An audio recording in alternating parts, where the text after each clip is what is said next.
প্রথমেই দেখে নেব আজকের সংবাদ শিরোনাম। বিজেপি 220 আসন পাবে, ভয়ঙ্কর অঙ্ক কষলেন শুভেন্দু অধিকারী। মোবাইল দিয়ে পিটি স্ক্যান করে বাংলাদেশি খুঁজছে যোগীর পুলিশ, ভাইরাল ভিডিও। জানুয়ারিতেই নয়া টিম নবীনের, কেন্দ্রীয় তালিকায় ঠাঁই পাবেন বাংলার কেউ। বিজেপির সাংসদই প্রধানমন্ত্রীকে বাংলাদেশি বলছে, অভিষেকের হাতিয়ার অনন্ত মহারাজ। বিহারের পর এবার বাংলা সাফ, মালদহের জনসভায় গর্জন শুভেন্দুর। 31-এ 31 চাই, 26-এর ভোটে দক্ষিণ 24 পরগনার সব আসন জয়, লক্ষ্য অভিষেকের। এই আপনাদের হিন্দুত্ব, শুভেন্দুর গলায় ইউনুস কৃতি শুনে বিজেপিকে তোপ অভিষেকের। জীবনের দাম 2 লাখ, ইন্দোরের জলে বিষক্রিয়ায় বিজেপি সরকারকেই কাঠগড়ায় তুললেন উমা। ঘাটালে ঘাঁটছে তৃণমূল অঙ্ক, ঘাসফুল ছেড়ে পদ্ম শিবিরে শতাধিক মহিলা কর্মী। 8 পুরসভায় 600 ভুয়ো নিয়োগ, আমলার নামে চার্জশিট দিল সিবিআই। বিজেপি নেতাকে বাঁচিয়েছে তৃণমূল, কিচ্ছু করেনি সুকান্ত মজুমদার, হাটে কোন হাঁড়ি ভাঙলেন অভিষেক। অভিষেকের মঞ্চে হাঁটলেন 3 ভূত, নতুন বছরে বড় চমক তৃণমূলের। শাহ সাক্ষাতের পর দিলীপের গুরুত্ব কতটা বাড়ল বিজেপিতে, নতুন সিদ্ধান্তে বুঝিয়ে দিলেন শ্রমিক। শীত অনেক হয়েছে, এবার ঝঞ্ঝার খেলা শুরু, নামবে বৃষ্টি, পড়বে বরফ। 16 জানুয়ারি মহাকাল মন্দিরের শিলান্যাস করবেন মমতা, জোরকদমে প্রস্তুতির কাজ। নির্লজ্জ কমিশন, 2 জন শয্যাশায়ীকে অ্যাম্বুলেন্স করে আনা হলো শুনানির জন্য। গঙ্গাসাগর মেলা উপলক্ষে প্রতিদিন অতিরিক্ত 18টি করে লোকাল ট্রেন চালাবে পূর্ব রেল। দক্ষিণ 24 পরগনায় 31-এ 31 আসন চাই, বারুইপুরের সভায় টার্গেট বেঁধে দিলেন অভিষেক। নিউ মার্কেটের এলাকা থেকে কালিয়াচকের 6 ব্রাউন সুগার কারবারি গ্রেপ্তার। তামিলনাড়ুর পরবর্তী মুখ্যমন্ত্রী হচ্ছেন থালাপতি বিজয়, জ্যোতিষীর ভবিষ্যৎবাণী নিয়ে শোরগোল। সন্ত্রাস ছড়ালে ভারত চুপ করে বসে থাকবে না, পাকিস্তানকে কড়া হুঁশিয়ারি জয়শঙ্করের। আবার জিতবে বাংলা, বারুইপুর থেকে প্রচার কর্মসূচি শুরু অভিষেকের। ভারত পাক যুদ্ধ আসন্ন, আমেরিকার চাঞ্চল্যকর তথ্যে কাঁপছে বিশ্ব, মানচিত্র থেকে কি মুছে যাবে পাকিস্তান? বিজেপির অন্দরে বড় রদবদল, দিলীপ ঘোষের প্রত্যাবর্তন নিয়ে তুঙ্গে জল্পনা। ভারতের জন্য বড় বিপদ সংকেত দিচ্ছে বালুচিস্তান। মা বাবা বাড়ি থেকে বেরিয়ে যেতেই ঢুকেছিল দাদু, ভয়ঙ্কর পরিণতি 14 বছরের নাবালিকার। ভোটের আগে দিল্লিতে বড় ধামাকা, কমিশনকে চরম হুঁশিয়ারি দিয়ে যা জানালেন অভিষেক। অভিষেকের মঞ্চে মৃত ভোটার ইস্যু রিপোর্ট তলব কমিশনের। ভোটের আগে ধামাকা, বিজেপি ক্ষমতায় এলে 100 দিনের কাজ হবে 200 দিন, মিলবে 3 লাখের বাড়ি।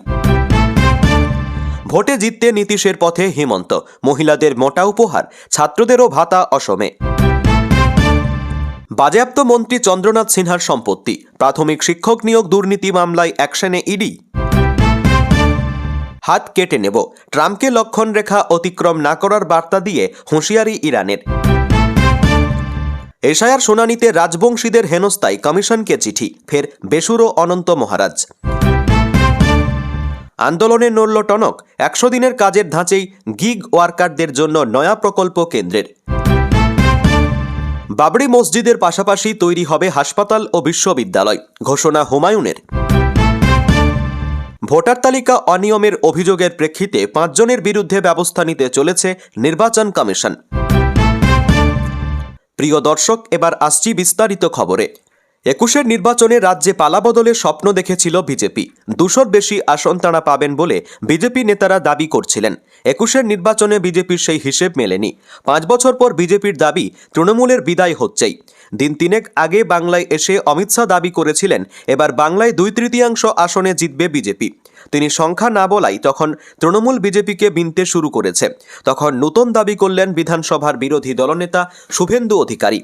শুক্রবার মালদহের চাঁচলে বিজেপির সভা থেকে তার বক্তব্য, 220টি আসন পাবে বিজেপি, তবে তার বক্তব্য এর জন্য সনাতনী হিন্দুদের ঐক্যবদ্ধ হতে হবে।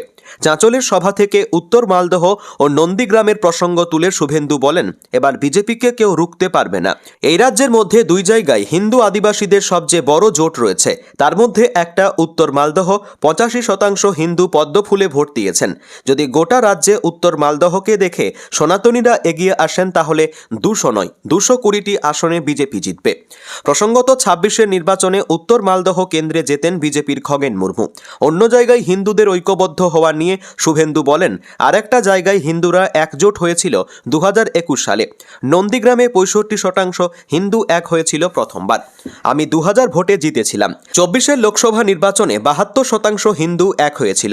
নন্দীগ্রাম বিধানসভায় অভিজিৎ গঙ্গোপাধ্যায় 8200 ভোটে লিড পান। আর 3 মাস পর ওখানে উত্তর মালদহের মতো 85% হিন্দু পদ্মফুলে ভোট দেবেন এবং বিজেপি যাকে দাঁড় করাবে তিনি 20,000 ভোটে জিতবেন। গত কয়েক মাস ধরে সনাতনী হিন্দুদের একজোট হতে বারবার বার্তা দিতে দেখা গিয়েছে শুভেন্দুকে। এবার তিনি স্পষ্ট করে দিলেন, হিন্দুরা একজোট হয়ে বিজেপিকে ভোট দিলে 220টি আসন পাবেন তাঁরা। 26-এর নির্বাচনের আগে অভিষেক বন্দ্যোপাধ্যায়ের প্রচার কর্মসূচি এখনও নির্বাচনের নির্ঘণ্ট প্রকাশ হয়নি, কিন্তু তার আগেই প্রচার কর্মসূচি শুরু করেছে তৃণমূল। আবার জিতবে বাংলা স্লোগান নিয়ে গতকাল থেকে প্রচারে নামছেন তৃণমূলের সর্বভারতীয় সাধারণ সম্পাদক অভিষেক বন্দ্যোপাধ্যায়। গতকাল থেকে শুরু করে 1 মাস রাজ্য জুড়ে এই কর্মসূচি পালন করবেন তিনি। শুক্রবার বারুইপুরে সভা করতে চলেছেন অভিষেক। বহু মানুষের সঙ্গে যাতে একসঙ্গে জনসংযোগ তৈরি করা যায় তার জন্য ব্রিগেডের আদরের তৈরি করা হয়েছে বিশেষ র্যাম্প। বারুইপুর ফুলতলা সাগর সংঘের মাঠে এটি তৈরি করা হয়েছে। জানা গিয়েছে, ডায়মন্ড হারবার, যাদবপুর সাংগঠনিক জেলা ও সুন্দরবন সাংগঠনিক জেলাকে নিয়ে এই সভার আয়োজন করা হয়েছে। টানা 1 মাস ধরে এই কর্মসূচিতে কাজের বিভিন্ন জায়গায় কর্মসূচি করবেন অভিষেক বন্দ্যোপাধ্যায়। এখানে মূলত প্রকাশ করা হচ্ছে বাংলা ভাষা, বাংলা সংস্কৃতি এবং বাংলার ঐতিহ্যের উপর। এই সব কিছুর ওপর গেরুয়া আক্রমণ নেমে এসেছে, তাই জন্য এই নিয়েই কর্মসূচি করতে চলেছেন অভিষেক বন্দ্যোপাধ্যায়। একাধিক জনসভায় অভিষেককে বারবার বলতে শোনা গিয়েছে, যত করো আমরা আবার জিতব বাংলায়। আবার সেই ট্যাগলাইন সামনে রেখেই কর্মসূচি করছেন তিনি। নেতাদের উদ্দেশ্যে তার স্পষ্ট বার্তা, এখন যুদ্ধের সময়, এখন বিশ্রাম নিলে বিরোধীরা আক্রমণ করবে, তাই কোনোরকমভাবে শিথিল করা যাবে না। কর্মীদের উদ্দেশ্যে তিনি বলেছেন, মানুষের সঙ্গে কথা বলার সময় ঔদ্ধত্য প্রকাশ করা যাবে না। মমতা বন্দ্যোপাধ্যায়ের সংগ্রামকে যেন দেখতে পাওয়া যায়। তৃণমূলের পক্ষ থেকে 44 সেকেন্ডের একটি ভিডিও প্রকাশ করা হয়েছে। সেখানে বলা হয়েছে, গণতন্ত্রকে রক্ষা করতে হবে, তার জন্য পথে নামছেন অভিষেক বন্দ্যোপাধ্যায়। অন্যায় ও ষড়যন্ত্র কখনোই বাংলার মেরুদণ্ড ভাঙতে পারবে না। বাংলার জনগণের অধিকার নিশ্চিত করার লড়াইয়ে অভিষেক বন্দ্যোপাধ্যায় সর্বদা সামনে থেকে নেতৃত্ব দিয়েছেন। আর জানুয়ারি থেকে তিনি রাস্তায় থাকবেন। বাংলার বিরুদ্ধে বিজেপির ষড়যন্ত্র প্রতিহত করার জন্য প্রতিটি নাগরিকের সঙ্গে কাঁধে কাঁধ মিলিয়ে দাঁড়াবেন। বিধানসভা নির্বাচনের দামামা বাজতে না বাজতেই দলবদলের রাজনীতিতে সরগরম ঘাটাল। অভিনেতা সাংসদ দেবের নির্বাচনী কেন্দ্রে তৃণমূল কংগ্রেসে বড়সড় ভাঙন ধরালো বিজেপি। তৃণমূলের শতাধিক মহিলা কর্মী শাসক দল ছেড়ে ভারতীয় জনতা পার্টিতে যোগদান করেছেন। তা নিয়েই চর্চা জেলার রাজনৈতিক মহলে। ঘাটাল বিধানসভা কেন্দ্রের অন্তর্গত অজবনগর 2, মোহনপুর এবং মনসুকো 2 সহ একাধিক গ্রাম পঞ্চায়েত এলাকা থেকে শতাধিক মহিলা কর্মী এদিন বিজেপিতে যোগ দেন। ঘাটাল সদরের বিজেপি দলীয় কার্যালয়ে এক অনুষ্ঠানের আয়োজন করা হয়। সেখানে নবাগত কর্মীদের হাতে দলীয় পতাকা তুলে দিয়ে তাদের বরণ করে নেন বিজেপি বিধায়ক শীতল কপাট। অনুষ্ঠানে বিধায়ক ছাড়া উপস্থিত ছিলেন জেলা ও ব্লকের একাধিক বিজেপি নেতৃত্ব। বিজেপি নেতৃত্বের দাবি, তৃণমূলের প্রতি সাধারণ মানুষের এবং কর্মীদের মোহভঙ্গ হচ্ছে। তৃণমূলের লাগাতার দুর্নীতি দেখে হতাশা থেকেই মানুষ দলে দলে তাদের দলে যোগ দিচ্ছে। যদিও এই বড়সড় যোগদানকে বিন্দুমাত্র গুরুত্ব দিতে নারাজ তৃণমূল শিবির। ঘাটালের তৃণমূল নেতা বিকাশ কর বিষয়টিকে বিজেপির নাটক বলে কটাক্ষ করেছেন। তিনি বলেন, বিধানসভা ভোট যত এগিয়ে আসছে বিজেপির এই ধরনের নাটকের সংখ্যাও বাড়বে। তৃণমূল ছেড়ে কেউ যায়নি, যারা গেছে তারা আদতে তৃণমূল কর্মীই নয়। ঘাটালের জনগণ তৃণমূলের সঙ্গে ছিল, আছে এবং আগামীতেও থাকবে।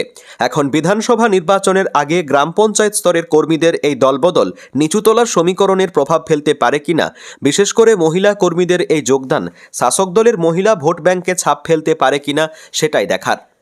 বিজেপি নিজের বুথ সভাপতিকে রক্ষা করতে পারে না, সে বাংলার মানুষকে রক্ষা করবে? বারুইপুরের সভা থেকে এই ভাষাতেই বঙ্গ বিজেপির প্রাক্তন রাজ্য সভাপতি তথা কেন্দ্রীয় মন্ত্রী সুকান্ত মজুমদারের তুলোধনা করলেন তৃণমূল কংগ্রেসের সর্বভারতীয় সাধারণ সম্পাদক অভিষেক বন্দ্যোপাধ্যায়। এদিন সভামঞ্চের শুরু থেকেই এসআইআর থেকে কেন্দ্রীয় বঞ্চনা একাধিক ইস্যুতে বিজেপির বিরুদ্ধে একহাত নিতে থাকেন অভিষেক। আর তখনই ফের একবার ভিন রাজ্যে বাঙালিদের উপর অত্যাচার নিয়ে সুর চড়াতে গিয়ে মহারাষ্ট্রে পরিযায়ী হেনস্থার কথা শোনা যায় অভিষেকের মুখে। কিভাবে পুলিশি হেনস্থার মুখে পড়ে বিজেপির বুথ সভাপতি তৃণমূলের দ্বারস্থ হয়েছিলেন, কিভাবে তৃণমূল তাদের পাশে দাঁড়ায়, এদিন সবটাই বললেন অভিষেক। মঞ্চ থেকে সুকান্ত মজুমদারের বিরুদ্ধে সুর চড়িয়ে বলেন, বালুরঘাটের সাংসদের নাম কি? সুকান্ত মজুমদার। আপনারা সমাজ মাধ্যমে দেখেছেন, 3-4 দিন আগে আমার কাছে দুজন ছেলে এসেছিল। মহারাষ্ট্রে তারা 7 মাস জেল খেটেছে। তাদের একমাত্র দোষ মহারাষ্ট্রে গিয়ে বাংলায় কথা বলেছে। একজনের বাড়ি তপনে, একজনের বাড়ি কুমারগঞ্জে, দুটোই বালুরঘাট লোকসভা কেন্দ্রের অধীনে। এরপরই দুজনের পরিচয় সামনে আনেন, তুলে ধরেন রাজনৈতিক পরিচয়। একজনের নাম অসিত সরকার, একজনের নাম গৌতম বর্মন। গৌতম বর্মন বিজেপির বুথ সভাপতি। অভিষেক বলছেন, ওরা বলছে আমরা বাংলায় কথা বলেছি বলে মহারাষ্ট্রের পুলিশ আমাদের জোরজবস্তি বাংলাদেশি বানিয়ে জেলে ঢুকিয়েছে। আমি বলি, তোমাদের সাংসদ বিধায়ককে ফোন করনি? বলছে, দাদা বউকে ফোন করলাম। বউ গিয়ে সুকান্ত মজুমদারের পায়ে ধরে হাউমাউ করে কাঁদল, একটা ফোন পর্যন্ত করেনি। বলছে জেলে গেছে যাক, মহারাষ্ট্রের সরকার বিজেপি, বালুরঘাটের সাংসদ বিজেপির, তাও একটা ফোন করে বলতে পারেন না এরা আপনার এলাকার লোক। জোর করে বাংলাদেশি বলা হচ্ছে, এদের ছাড়ুন। এইটুকু বিবেক, আত্মসম্মান, সচেতনতা যার নেই, তারা আর যাই হোক বাংলাকে ভালোবাসতে পারে না। দিনের শেষে তৃণমূলই যে তাদের পাশে দাঁড়িয়েছে, আইন লড়াই শেষে বাড়িতে ফিরিয়ে দিয়েছে, সে কথাও মঞ্চে দাঁড়িয়ে সোচ্চারে বলেন অভিষেক। বলেন, মহারাষ্ট্রের লোয়ার কোর্টে আমরা লড়াই করে গৌতম বর্মন তার বাড়িতে যে পৌঁছে দিয়েছে, যে তার নাম হচ্ছে তৃণমূল কংগ্রেস। বিজেপির বুথ সভাপতিকে তার বাড়িতে পৌঁছে দিয়েছে। যে বিজেপি নিজের বুথ সভাপতিকে রক্ষা করতে পারে না, সে বাংলার মানুষকে রক্ষা করবে? তিনি রাজ্য বিজেপির প্রাক্তন সভাপতি, তার নেতৃত্বে কার্যত এরাজ্যে বিজেপির উত্থান। কিন্তু গত কয়েক মাস নানা ঘটনায় দলের সঙ্গে দূরত্ব বেড়েছিল তাঁর। অবশেষে অমিত শাহর সঙ্গে বৈঠকের পর ফের সমহিমায় দিলীপ ঘোষ। বঙ্গ বিজেপিতে দিলীপের গুরুত্ব যে বাড়ছে, নতুন এক সিদ্ধান্তে তা ফের বুঝিয়ে দিলেন বঙ্গ বিজেপির সভাপতি শ্রমিক ভট্টাচার্য। রাজ্য বিজেপির প্রাক্তন সভাপতি দিলীপের জন্য সল্টলেকে বিজেপি দপ্তরে একটি ঘর বরাদ্দ করলেন বর্তমান রাজ্য সভাপতি। দীঘায় জগন্নাথ মন্দিরের উদ্বোধনের দিনই সস্ত্রীক দিলীপ ঘোষের যাওয়া এবং সেখানে মুখ্যমন্ত্রীর সঙ্গে বৈঠক নিয়ে রাজ্য রাজনীতিতে শোরগোল পড়েছিল। দিলীপের ওই সিদ্ধান্তের বিরোধিতা করে একাধিক নেতা সরব হয়েছিলেন। তারপর থেকে বিজেপির বড় কোনো কর্মসূচিতে দেখা যায়নি রাজ্য বিজেপির প্রাক্তন সভাপতিকে। এই পরিস্থিতিতে কেন্দ্রীয় স্বরাষ্ট্রমন্ত্রী অমিত শাহের বাংলা সফরে এদিন ডাক পান দিলীপ। শাহের সঙ্গে বৈঠকের পর ফের সমহিমায় দেখা যাচ্ছে দিলীপ ঘোষকে। দিলীপ ঘোষ বলছেন, অমিত শাহর নির্দেশে কাজে ঝাঁপিয়ে পড়েছেন তিনি। আর দিলীপের সমহিমায় ফেরা নিয়ে কি বলছেন শ্রমিক? দিলীপের দলবদল নিয়ে যখন জল্পনা বেড়েছিল, তখন শ্রমিক ভট্টাচার্য বলেছিলেন উনি কোথায় গিয়েছেন যে ফিরে আসবেন। দিলীপ ঘোষ বিজেপিতে ছিলেন, আছেন এবং থাকবেন। দিলীপ ঘোষকে নিয়ে যা সিদ্ধান্ত নেওয়ার দল নেবে। দিলীপ ঘোষকে যেখানে কাজে লাগানোর কথা সেখানে তিনি যাবেন। দিলীপ ঘোষ কোনো সেলেবেল কমোডিটি নয়। আর এখন দিলীপের সেই পুরনো চেনা মেজাজে ফেরা নিয়ে শ্রমিক বলছেন, পাহাড় থেকে সাগরের মানুষ দিলীপ ঘোষকে সমহিমায় বা তার চেনা মেজাজে দেখতে পাবে। জগন্নাথ মন্দিরে যাওয়া বিতর্ক অতীত বলে মন্তব্য করে শ্রমিক বলেন, ক্লোজ চ্যাপ্টার, এগুলো অতীত। অতীত নিয়ে আমাদের কোনো বক্তব্য নেই, যা আছে তা বর্তমান। দিলীপের সঙ্গে বৈঠকও করেছেন শ্রমিক। এবার দিলীপের জন্য সল্টলেকে বিজেপি দপ্তরের ঘরের ব্যবস্থা করলেন রাজ্য বিজেপির সভাপতি। এতদিন সল্টলেকের দপ্তরে বিশেষ দেখা যায়নি দিলীপকে। শুক্রবারই দলের কর্মীদের নিয়ে এখানে বৈঠক করার কথা রাজ্য বিজেপির প্রাক্তন সভাপতির। জানুয়ারিতে রাজ্য জুড়ে বেশ কয়েকটি সভা করার কথা তাঁর।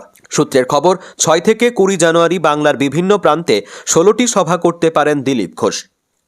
বিধানসভা ভোটের আগেই অসমাপ্ত কাজ সমাপ্ত করতে জোরকদমে ঝাঁপিয়েছেন মুখ্যমন্ত্রী মমতা বন্দ্যোপাধ্যায়। 16 জানুয়ারি তিনি শিলিগুড়িতে মহাকাল মন্দিরের শিলান্যাস করবেন। আর মুখ্যমন্ত্রীর ওই কর্মসূচির প্রস্তুতি চলছে জোরকদমে। গতকাল মন্দির নির্মাণস্থল প্রস্তুতির কাজ পরিদর্শন করেন শিলিগুড়ির মেয়র গৌতম দেব। রাজ্য সরকারের উদ্যোগে ইতিমধ্যেই দীঘায় গড়ে উঠেছে জগন্নাথ মন্দির। গত 8 মাসে 1 কোটির বেশি দর্শনার্থী ওই মন্দির পরিদর্শন করেছেন বা পুজো দিয়েছেন। দীঘার জগন্নাথ মন্দির ঘিরে ভক্ত তথা সাধারণ মানুষের আবেগ দেখেই উত্তরবঙ্গে সফরে গিয়ে শিলিগুড়িতে মহাকাল মন্দির গড়ার ঘোষণা করেছিলেন মুখ্যমন্ত্রী মমতা বন্দ্যোপাধ্যায়। উজানো মৌজায় পরিত্যক্ত থাকা জমিতেই ওই মন্দির গড়া হবে বলে রাজ্য মন্ত্রিসভার বৈঠকে সিদ্ধান্ত নেওয়া হয়। গত সোমবার রাজারহাট নিউটাউনে দুর্গা অঙ্গনের ভিত্তিপ্রস্তর স্থাপন করতে গিয়ে মহাকাল মন্দিরের শিলান্যাসের কথা ঘোষণা করেছিলেন মুখ্যমন্ত্রী। তিনি জানিয়েছিলেন জানুয়ারি দ্বিতীয় সপ্তাহেই ওই মন্দির শিলান্যাস করবেন, যদিও তখন স্পষ্ট করে তারিখ জানাননি। তবে মুখ্যমন্ত্রীর সচিবালয় থেকে শিলিগুড়ি জলপাইগুড়ি উন্নয়ন পর্ষদকে জানানো হয় আগামী 16 জানুয়ারি মহাকাল মন্দিরের শিলান্যাস করবেন মমতা বন্দ্যোপাধ্যায়। ওই বার্তা পেয়ে মন্দির নির্মাণস্থল প্রস্তুতির কাজে ঝাঁপিয়ে পড়ে এসজেডিএ শিলিগুড়ি পুরসভা। এদিন মন্দিরের জন্য বরাদ্দ জায়গা পরিদর্শন করেন শিলিগুড়ির মেয়র গৌতম দেব। পরে সাংবাদিকদের মুখোমুখি হয়ে তিনি জানান, মহাকাল মন্দির নির্মাণের সঙ্গে জড়িত সংশ্লিষ্টদের নিয়ে বিশেষ বৈঠক হবে। মন্দিরের জন্য জমির সংস্কার সহ বিভিন্ন কাজ হচ্ছে, সেই কারণেই পরিদর্শনে এলাম। বিভিন্ন দপ্তরের আধিকারিকেরা রয়েছেন, হিডকোর লোকজন আছেন। মন্দির তৈরির জন্য রাজ্যের মুখ্য সচিবের নেতৃত্বে জেলার পুলিশ প্রশাসন, শিল্পোদ্যোগী, সমাজসেবী সহ একাধিক ব্যক্তিদের নিয়ে একটি ট্রাস্ট তৈরি হবে। সেই ট্রাস্টটি মন্দির নির্মাণের সমস্ত বিষয় তদারকি করবে। যদিও মহাকাল মন্দির নির্মাণের বিরোধিতায় সরব হয়েছেন শিলিগুড়ির প্রাক্তন বিধায়ক তথা সিপিএম জমানার পুরমন্ত্রী অশোক ভট্টাচার্য। তার দাবি যে জমিতে ওই মন্দির নির্মাণ হচ্ছে তা তথ্য প্রযুক্তি পার্কের জন্য বরাদ্দ হয়েছিল। তথ্য প্রযুক্তি পার্ক হলে বহু তরুণ কাজ পেত। মন্দির দিয়ে নয়, শিল্প দিয়েই উন্নয়ন হয়। বাম জমানায় কেন ওই 25.15 একর জমিতে তথ্য প্রযুক্তি পার্ক গড়ে তোলা গেল না, তার কোনো সদুত্তর অবশ্য দিতে পারেননি তিনি।